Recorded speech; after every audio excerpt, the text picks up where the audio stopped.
Assalamualaikum teman-teman, perkenalkan nama saya Nurul Fatimah Az-Zahra. Iya. Di sini kita akan bermain sambil belajar lewat Q&A. Saya udah sediakan pertanyaan. Di sini ada 6 pertanyaan di dalamnya. Terus nanti saya akan ambil acak, terus akan saya jawab. Jadi nanti diambil satu persatu, tapi nanti saya nggak akan melihat. Oke, jadi langsung saja saya akan ambil satu pertanyaan. Acak.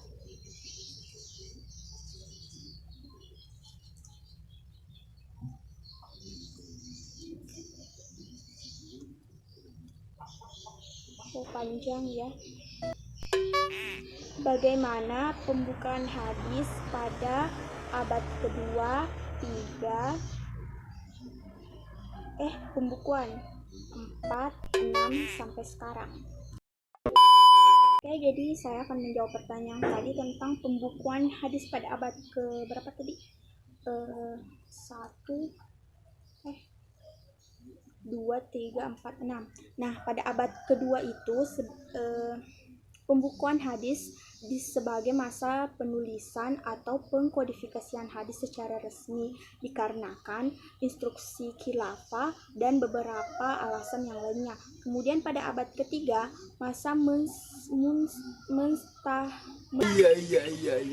menstasihkan hadis dan menyaringnya dimulai di awal abad ketiga hingga akhirnya pada abad ketiga Hijriah ini merupakan puncak usaha pembukuan dari 250 hadis. Terus pada abad keempat digelari Muttaqin, yaitu pada abad ini mereka melakukan kegiatan mengumpulkan petikan dari kitab-kitab. Lalu pada abad ke-6 pembukuan hadis semakin berkembang dan banyak ahli hadis yang menyebarkan hadis tersebut sampai sekarang. Oke, jadi kita lanjut ambil pertanyaan selanjutnya karena pertanyaan tadi sudah terjawab.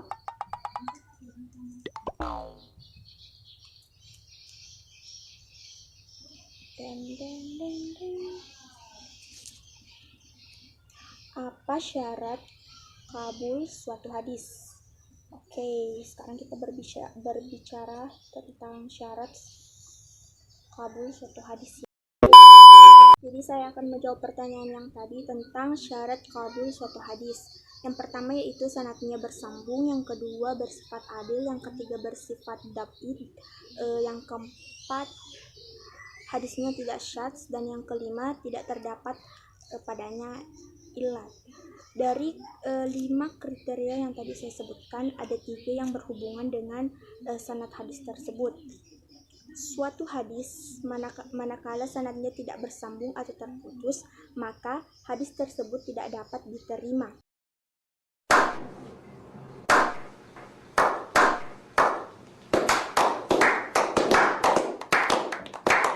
Jadi kita lanjut ambil pertanyaan yang ketiga, yaitu apa latar belakang Khalifah Umar bin Abdul Aziz mengeluarkan instruksi untuk mengkodifikasi atau membukukan hadis. Ada 4 latar belakang dari pembukuan hadis tersebut.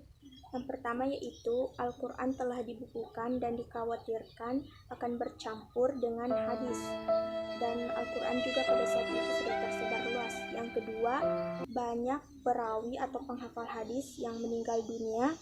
Dan yang ketiga, daerah Islam yang semakin luas sehingga banyaknya peristiwa-peristiwa yang dihadapi umat Islam semakin luas dan kompleks. Dan yang keempat, pemalsuan hadis yang dikhawatirkan. Maka dari itu hadis dibukukan agar terhindar dari kejadian-kejadian yang tidak diinginkan atau masalah-masalah yang akan. Kita akan ambil pertanyaan yang keempat.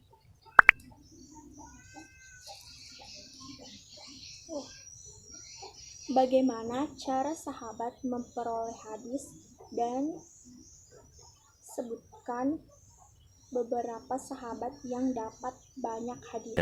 A few inches later. Di sini sahabat Nabi yang mendapatkan banyak hadis.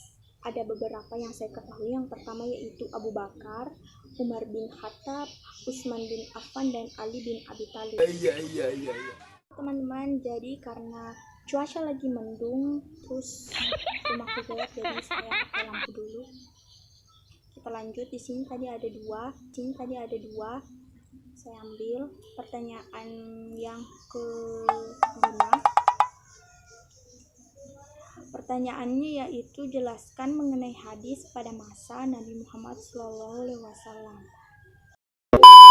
Langsung saja kita jawab.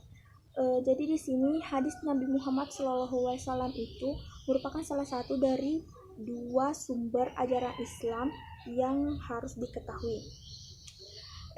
Dan hadis ini sudah ada sejak awal perkembangan Islam. Tapi mengenai kapan pastinya hadis itu ada, belum ada yang tahu karena terjadi beberapa perbedaan pendapat dari ilmuwan. Hadis ini juga sebagai sabda awal, akwal, af'al, dan takrir Nabi Muhammad SAW yang berfungsi menerangkan Al-Quran untuk menegakkan syariat Islam.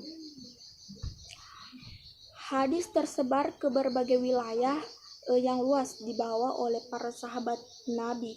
Ini juga berkaitan tadi dengan yang saya jelaskan dari pertanyaan sebelumnya mengenai cara-cara para sahabat Nabi mengambil atau memperoleh suatu hadis Nabi. Jadi setelah sahabat memperoleh suatu hadis, maka sahabat-sahabat pun menyebarluaskan hadis tersebut ke berbagai wilayah.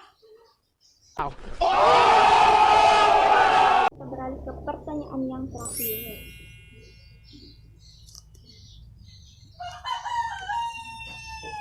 Yaitu apa pengertian sanad dan matan. Oke, jadi pengertian sanad dan matan. Yang pertama yaitu pengertian sanad hadis. Dari segi bahasa, sanad artinya yang menjadi sandaran, tempat bersandar, atau arti yang lain yaitu sesuatu yang dapat dipegangi atau yang dapat dipercayai. Dalam istilah ilmu hadis, sanad ialah rangkaian urutan orang-orang yang menjadi sandaran atau jalan yang menghubungkan satu hadis atau sunnah sampai kepada Nabi SAW. Dan selanjutnya yaitu matan. Secara bahasa, matan berarti tanah yang keras dan tinggi, sedangkan secara istilah adalah kalimat setelah berakhirnya sanad suatu hadis. Nah, dalam artian apabila rantai sanad telah disebutkan, maka setelah itu adalah matannya, atau dengan kata lain matan adalah redaksi hadis itu sendiri. Jadi kesimpulan dari Q&A ini yaitu hadis merupakan salah satu sumber hukum dari 2, dan hadis tersebut didapatkan dari para sahabat Nabi, baik dari kegiatan Nabi maupun dari ucapan Nabi. Terus mengapa hadis dibukukan? Karena ditakutkan bercampur dengan Al-Quran yang pada saat itu memang Al-Quran sudah dibukukan. Jadi untuk menghindari hal-hal yang tidak diinginkan, jadi sampai sekarang ini hadis itu sudah dibukukan dan bisa dipelajari sampai sekarang.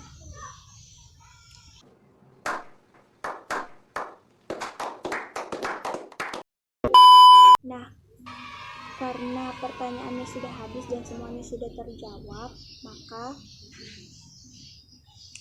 berakhirlah sudah dari games Q&A atau tanya jawab tentang ulumul hadis ini. Semoga apa yang dapat saya sampaikan bisa berguna untuk teman-teman sekalian dan dapat dipelajari. Kalau kurang jelas mohon dimaafkan. Wassalamualaikum warahmatullahi wabarakatuh. Bye bye.